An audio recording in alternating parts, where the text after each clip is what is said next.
I want you to imagine walking into a room, control room with a bunch of people, 100 people hunched over at desks with little dials, and that control room will shape the thoughts and feelings of 1 billion people.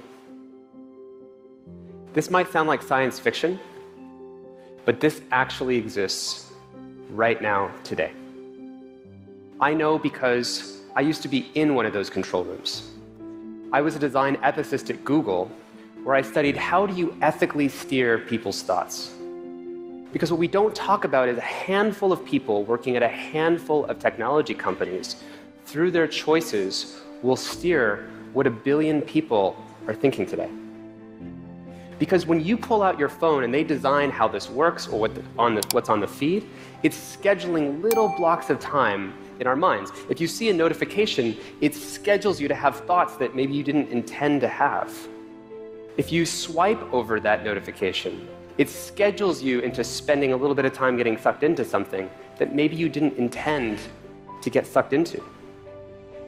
When we talk about technology, we tend to talk about it as this blue sky opportunity. It could go any direction. And I want to get serious for a moment and tell you why it's going in a very specific direction. Because it's not evolving randomly. There's a hidden goal driving the direction of all of the technology we make. And that goal is the race for our attention. Because every news site, TED, elections, politicians, games, even meditation apps have to compete for one thing, which is our attention.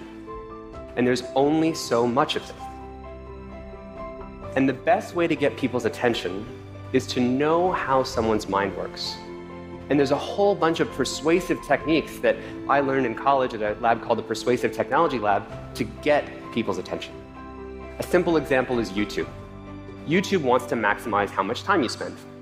And so what do? They autoplay the next video. And let's say that works really well. They're getting a little bit more of people's time. Well, if you're Netflix, you look at that and say, well, that's shrinking my market share, so I'm going to autoplay the next episode. But then if you're Facebook, you say, well, no, that's shrinking all of my market share, so now I have to autoplay all the videos in the newsfeed before waiting for you to click play. So the internet is not evolving at random. The reason it feels like it's sucking us in the way it is because of this race for attention. We know where this is going. Technology is not neutral. And it becomes this race to the bottom of the brainstem of who can go lower to get it. Let me give you an example of Snapchat. If you didn't know, Snapchat is the #1 way that teenagers in the United States communicate. So if you're like me and you use text messages to communicate, Snapchat is that for teenagers. And there's like 100 million of them that use it. And they invented a feature called Snap Streaks, which shows the number of days in a row that 2 people have communicated with each other. In other words, what they just did is they gave 2 people something they don't want to lose. Because if you're a teenager and you have 150 days in a row, you don't want that to go away. And so think of the little blocks of time that schedules in kids' minds. This isn't theoretical. When kids go on vacation, it's been shown they give their passwords up to 5 other friends to keep their Snap Streaks going, even when they can't do it. And they have like 30 of these things, and so they have to get through taking photos of just pictures or walls or ceilings just to get through their day.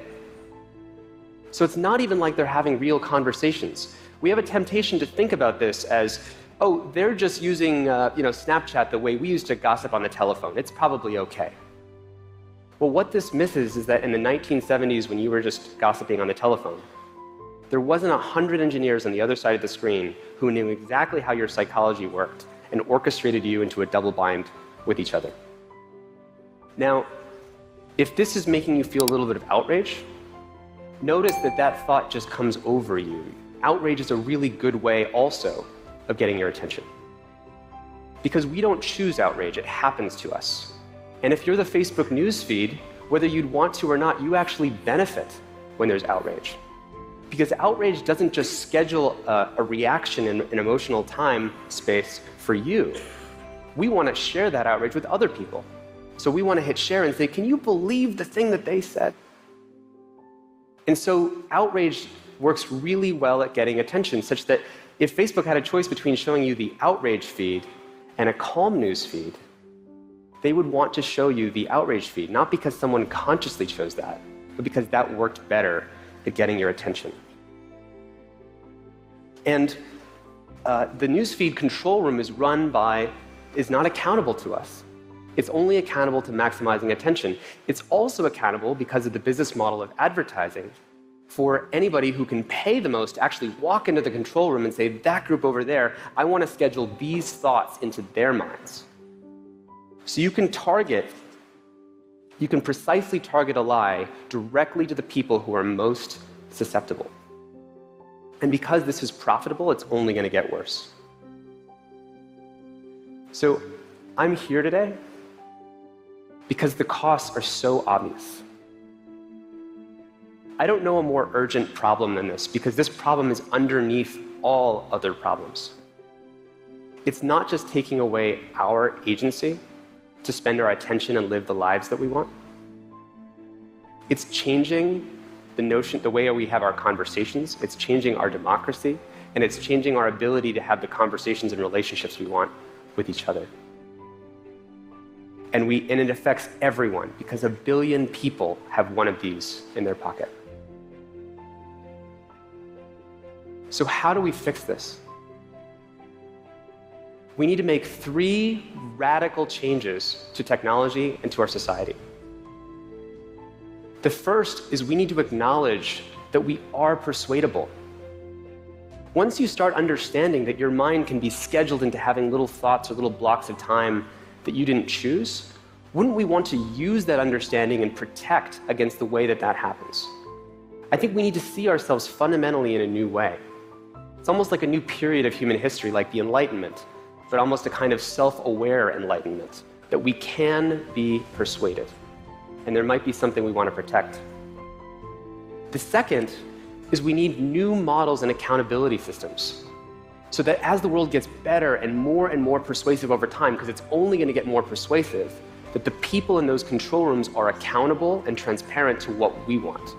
The only form of ethical persuasion that exists is when the goals of the persuader are aligned with the goals of the persuadee. And that involves questioning big things like the business model of advertising. Lastly, we need a design renaissance. Because once you have this view of human nature, that you can steer the timelines of 1 billion people, just imagine there's people who have some desire about what they want to do and what they want to be thinking and what they want to be feeling and how they want to be informed. And we're all just tugged into these other directions, and you have 1 billion people just tugged into all these different directions. Well, imagine an entire design renaissance that tried to orchestrate the exact and most empowering, time well spent way for those timelines to happen. Sometimes the world's most pressing and important problems are not these hypothetical future things that we could create in the future. Sometimes the most pressing problems are the ones that are right underneath our noses, the things that are already directing 1 billion people's thoughts.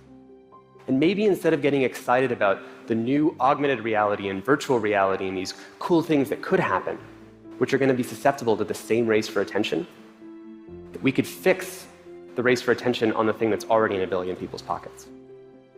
Maybe instead of getting excited about the most exciting, new, cool, fancy education apps, we could fix the way kids' minds are getting manipulated into sending empty messages back and forth.